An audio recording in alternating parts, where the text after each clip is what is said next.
ప్రియులారా, బాగున్నారా? దేవుని వాక్యాన్ని క్రమంగా చదువుచున్నారా? ప్రార్థించుచున్నారా? నేటి ధ్యాన వాక్యము 118వ కీర్తన 9వ వచనం. రాజులను నమ్ముకొనుట కంటే యెహోవాను ఆశ్రయించుట మేలు. భక్తుడొకరు చెప్పుచున్న మాట ఇది.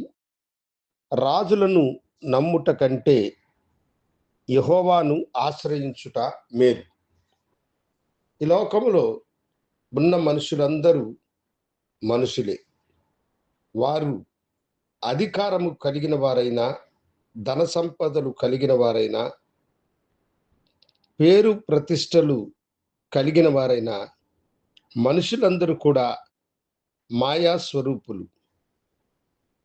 మనకు కష్టము కలిగినప్పుడు మనము నమ్మిన మనుషులు మనకు సహాయము చేస్తారని అనుకుంటాము, కానీ వారిని నమ్ముకొనుట మనకేమాత్రం కూడా ప్రయోజనకరమైనది కాదు. అందుకనే ఇక్కడ భక్తుడు చెప్తున్న మాట, రాజులను నమ్ముకొనుట కంటే యెహోవాను ఆశ్రయించుట మేలు. అవును, ఈ లోకంలో అధికారంలో ఉన్న మనుషులను మనం నమ్ముట కంటే దేవుణ్ణి మనము ఆశ్రయించుట మనకెంతో మేలు. దానియేలు గ్రంథములో మనము ఆ సత్యమును గ్రహించగలుగుతాం.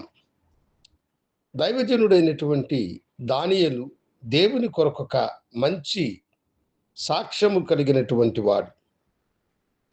దేవుని మీద నమ్మకము తప్ప మనుషుల మీద నమ్మకము కలిగినటువంటి వాడు కానే కాదు. కనుక బబులోను దేశపు రాజైన దర్యావేషు దానియేలుకు చాలా సన్నిహిత సంబంధము కలిగినటువంటి మనుష్యుడు. అతనికి రాజుకి చాలా సంబంధము ఉండేటువంటిది.